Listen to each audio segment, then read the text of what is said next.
It's important that we as society, civil society, need to indicate to government now is the time to make a change, because it is absolutely critical that South Africans be put to the forefront of government and their needs be placed first.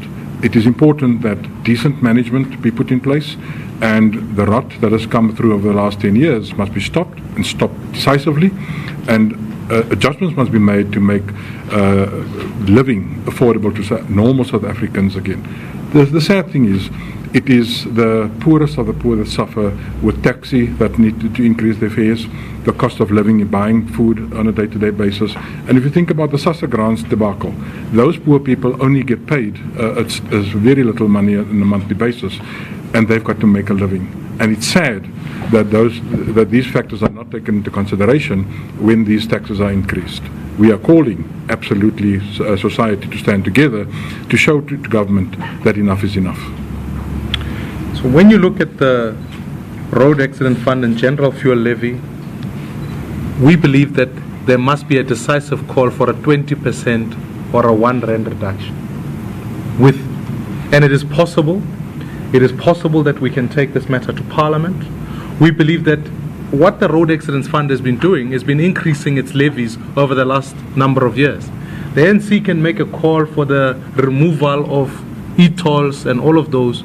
The reality of it is that for ordinary general motorists, they have been financing a drunk government, in effect, that is consuming more and more, instead of actually sobering up to the facts that the people of this country are suffering. Therefore, we are calling for a reduction of 20% of the fuel levy. It will be brought down to below 15 Rand. We want to take an urgent debate in Parliament, and many will speak a little bit about that. We want to ensure that we place the RAF under independent and external administration in order to eradicate corruption, install a competent and independent leadership, and begin the process of tackling its 160 billion rands. We believe these actions must be taken over with immediate effect. Therefore, we are also coming here today to call upon all South Africans. On the 31st of July, next week, at 10 in the morning, we will be gathering at Church Square, calling on all South Africans, taxi associations, bus associations, people who are impacted, motorists, general motorists. We will be putting together a memorandum where we want to give it to Treasury to say, these are the voices of South Africans. We want a reduction. We are tired. Our people are suffering. Ask anybody who commutes anywhere.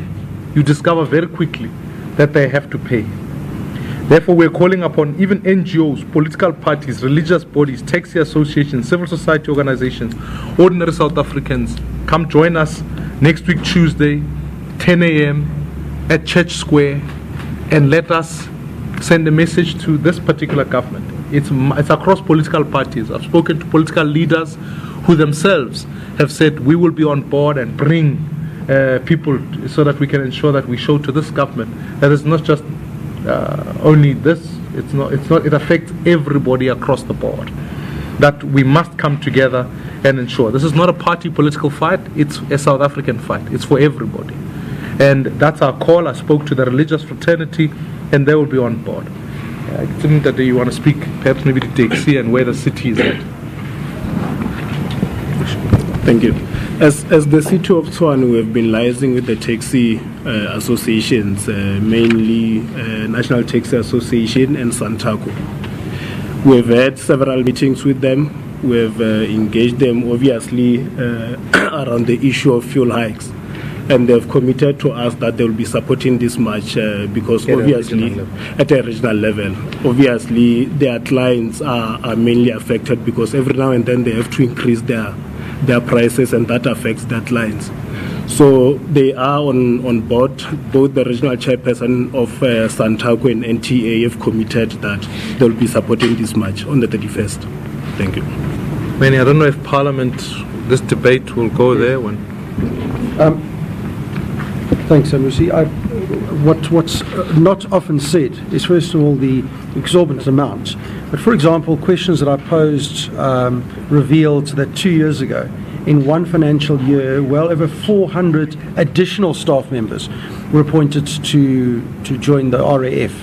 So there's no effort in trying to reduce the debt that they're in, the economic situation they're in, and all they're doing is they're doing the very opposite in increasing it. What makes it particularly worse is that as things stand, in fact, this week we start hearings nationwide on a new bill that the ANC, the government, wants to table, called the Road Accident Benefit Scheme, which will replace the Road Accident Fund. And what it'll do is it'll cost more, but South Africans will get less. So just off the top of my head, the bill proposes that if you are a child in an accident and you are permanently injured, once you reach the age of 18, you'll lose your benefits. If you're over the age of 65, you will not be entitled to any benefits. If you're a drunk driver and it's your fault to drive, you can claim. Things like that. It's a ludicrous bill. So over and above the exorbitant cost that the taxpayer, you and I, are paying, we've got to also now get a new format of the Road Accident Fund, which we'll be getting less for. So it can't continue. The situation is absolutely not on. We need to be remanaged and re-looked at, and managed in such a way that we can start reducing the debt, and also then at the same time benefiting South Africans. And therefore, it's in the light of that, ladies and gentlemen, that we reiterate the call. Let us reduce the fuel levy by 20%, ensure that South Africans are paying, in the short interest, R1 less, and ultimately ensure that this is a year that we look after South Africans. We ensure that the people of this country understand that and we're gathered together across various portfolios and saying we must come on the 31st and send a memorandum to Treasury requesting just those 3 areas. Reduce the fuel levy. You don't have to reduce the fuel levy. Let's place the RAF under management so that we can ensure that South Africans are not paying the effects of what a government should have been managing over a long period of time. With those short remarks, I thank you. I will take some questions, and maybe you can ask them to any panel. Please tell us which publication you're from, and then we can go from there.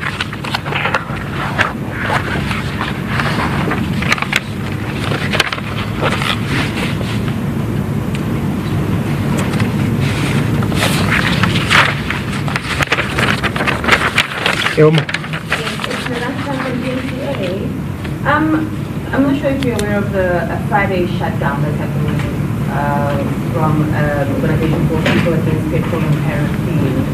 Is there any reason why you're not doing that particular shutdown? And also, you are marching in Pretoria, but for you, is it just going to be a finance sort of event, or are you also expecting similar sort of actions in other provinces or maybe metro?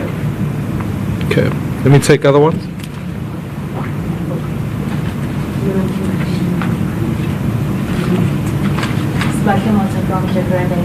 I just would like to focus more on the aftermath. Obviously, you say people should gather at Church Square to hand over a memorandum, while the Minister of Energy, Jeff Radebe, I think had announced earlier this month or last month, saying that there's nothing that they can do regarding the levies. Just your response to that, and just after the memorandum has been handed, I mean, what are the processes that will go into everything else? We'll take other questions. Can I maybe just add on my colleague's question, please? Which colleague? Ian's here or that? No, that one. Jakaran.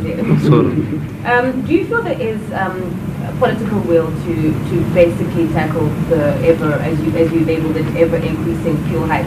I mean, you've thoroughly, articulated in your statement about how it's affecting average households, and you're saying in your statement that it's not good enough that they're blaming international markets for this increase. Do you feel like there is political will? There are people that are sitting down and trying to really just delve into this situation to try and find a solution that's going to basically bail millions of South Africans out?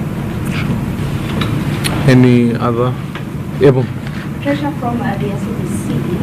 Apart from the already reported global trends that perhaps have led to the fuel price locally. In your research, what has gone wrong in terms of perhaps what our government has done wrong that has led us down this bitter path as ordinary South Africans? Okay. Let me take just a couple of those questions. First of all, as far as the Friday shutdown thing is concerned, it's an initiative that came out of KZN.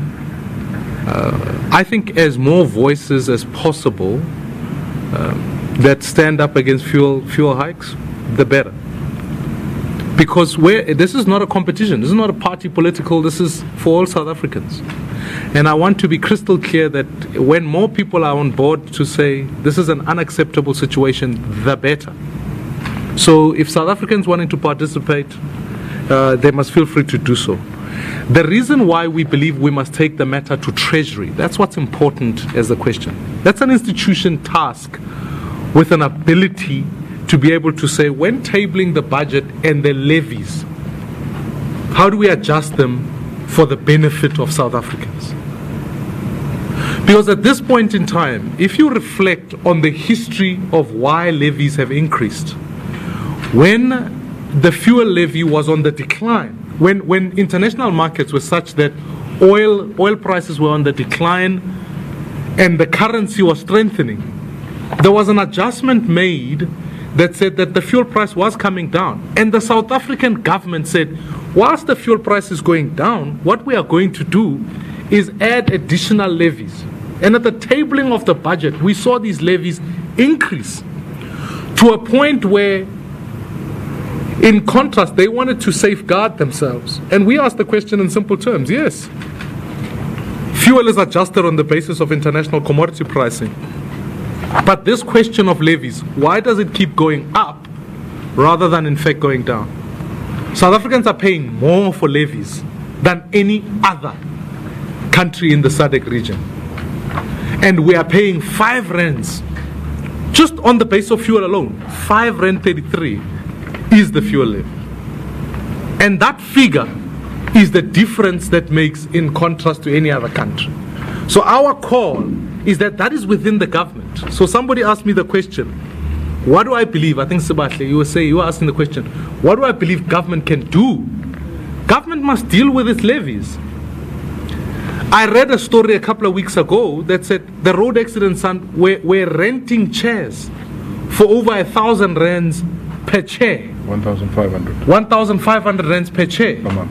Now, how do you justify that when commuters are paying? That's money that comes from the commuter to be given to the people. And we're simply saying those are the adjustments that need to go through. You asked me the question whether there's political will. I think we must recognize the fact that this matter affects all of us as a people. Politicians are servants of the people, not the other way around.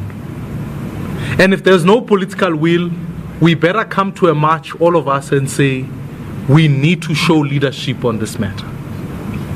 We can't simply allow this government to sit back and say they are vulnerable to international forces and therefore they can't do anything. That is absolute nonsense. It is an uncaring government that would respond in that way, to say we are victims of commodity pricing, when 5 rands is well within their control. Especially if there is political will, we will be willing to support, even in the midterm budget that will be tabled, to say let the adjustment to the levies come on board. Let us do it with urgency. There's nothing wrong with convening parliament and arguing the case that there must be an adjustment that's putting forward. Because in that adjustment, we can ensure that without fail, the people of South Africa know that there's a government. Okay, you're watching a joint press conference in Pretoria today about a planned action in relation to the increasing of the fuel price. I understand that the action is taking place next Tuesday at 10 a.m., gathering at Church Square. We're also monitoring events at the Union Buildings. President Cyril Ramaphosa is hosting the Chinese President Xi Jinping.